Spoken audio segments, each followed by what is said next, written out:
So I was going to say too, is that let's just say, like, when the people here that said that they do have a couple $100,000, is that because the second question you're going to ask is like, how much money can I come up with? How much money can I come up with? Okay. Is the question is, for a down payment. The question is, can I come up with 10, 20, 30, 40, 50, 60, 70, 100, 200, 300, $500,000? Okay, Sue says, she's got, I said, I got $375,000. So $375,000, right, is what you can do with $375,000. That's a shit ton of money, honestly. All right. Let's just say Sue has we have $375,000. In Florida, you ain't gonna get much. I don't know, where are you at, Sue?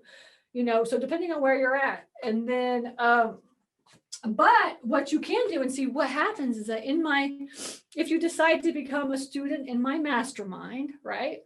Then what would happen is that $75,000 you can leverage. And I have lenders within my group. These are my personal lenders, right? And they're actually lending to my students. So that $375,000 that you have would actually be a down payment, or you could leverage that into maybe 2 facilities or whatever one you find, because you have no idea what you're going to find, right? But $375,000, that's a down payment for like a $1.5 million facility. Right? And then what you could do, right? So these are all the different ways you can fund deals. Now, this is somebody that has money. This is different from somebody that doesn't have this much money. I'll go over both different scenarios. Okay. But like the first thing that she could do is she could just go out and buy a $375,000 facility. But she'd have to go into like Alabama or like, in the middle of Great Plains or whatever. Right. So you could buy a $375K facility. Did you tell me where you were at or not? So Hilton Head. Oh, Hilton Head. Oh, yeah. I love Hilton Head. I love that place. I'm looking for a place to buy in Hilton Head, but like, I'm going to wait for the crash. I don't feel like spending a lot of money. Okay. So you could buy a facility for $375,000. Now you're not in a bad area, honestly. You could probably go outside of the Hilton Head area, and you could just be all up in the, in the area between like Savannah and maybe like Columbia or something like that. And like, find that's a tertiary market. I mean, you could come all the way into Georgia. I mean, it's not bad. You could get out there and find a $375,000 facility, right? Or you could leverage, you could do 20% down. You could do $375,000, right, as your 20% down. Okay, that would mean that you could buy, let's just say, a $1.5 million facility, or whatever that number is. I think it's 1.5 million. Okay. All right. So you could just be like, all right, so now I can go find a $1.5 million facility and put that $375,000 down. Okay. Or what you could do is you could partner with somebody, and you could say, look, I'm going to bring 350 to the table. What are you going to bring? And they bring another, like, whatever, 350 to the table, or 200 or whatever, 100. And you can partner with them, and you can even have more money as leverage, right? So you can leverage that money, leverage and partner. Okay. And then you could do an equity split. Okay. Or you could leverage that money and just do half down. Let's say you could do $150,000 down, right? And buy a $1 million facility or something like this, right? So you could leverage that as a 20% down and just buy a smaller facility, buy 2 smaller facilities, right? So there's a lot of different ways that you could go about utilizing that money. All right. And so, like, for instance, one of my students right now is buying a $1.1 million facility, and they're going to do, like, my lender, we're going to all partner, and we're going to do like an equity split. And we're actually going to bring more money. We're all going to put money in together. We're each going to put like 50 grand in. That's it. And bring, and create like a company and then buy this property together and split it. Right. And then that way, this person that has a couple $100,000 can leverage that money on other deals.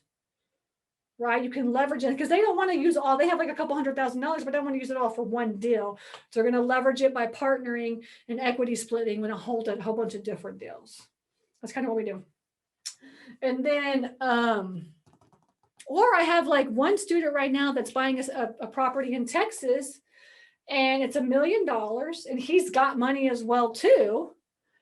And that my partner, my lender, is going to just lend the whole. It's $1 million facility. He's going to put 20% down, which is 200 grand, and they're going to lend 800 grand on it. It's a mismanaged facility, right? It's a mismanaged facility. So it's like no bank wants to lend on that. Because if it's an income producing property and you can show that there's income, you can go to a bank and get a loan. I mean, if it's an awesome property that's like, 80%, 90%, they're being really strict, like 80 to 90% full or higher, and you can show that income, then you can get a loan on it. But the really good deals are the mismanaged facilities. Like a $1.1 million facility that's worth $3.5 million. And then in like 2 years, it'll be worth like double, triple the amount of money that you buy it for, right? So that's leveraging, that's thinking outside the box. That's what happens when you're in a mastermind and you're in a coaching program and everybody just partners together and does deals together. All right. So that's what, if you have money, right? And every single term, every loan is completely different based on the deal. These are only deals that they will loan to me, my student. That's it. Nothing else. All right. And every single deal is completely different because it's based on the deal. Sometimes the deal is tighter than the others, and we have to work the deal. There's no specific terms. That's the best part about it. There's no one way to do it. That's why I love my lenders so much. That's why I love my lenders. We got a deal under contract, let's say maybe 3. This is number 10. We got it under contract like 2 weeks ago. And what I did, it's just a small one. I just buy like small facilities or whatever. And I just like, essentially the person that gave me the deal, I looked at it and I was like, this is a great deal. And I just immediately put it under contract. And then I just essentially just emailed my lenders out, and I have a list of like 20 lenders, and I just emailed my lenders out, and I was like, look, all I said in my email was, this is a great deal. I need funding for it, and I put my picture of the storage facility on it. And out of the 20 people that I lent, like 4 people wrote back and said, I'll fund the deal for you, and they didn't even ask any questions at all. No questions. They were just like, I'll fund the deal for you. All right. And so that's the power of like the group and having us all together working, and then the money, especially for the mismanaged facilities.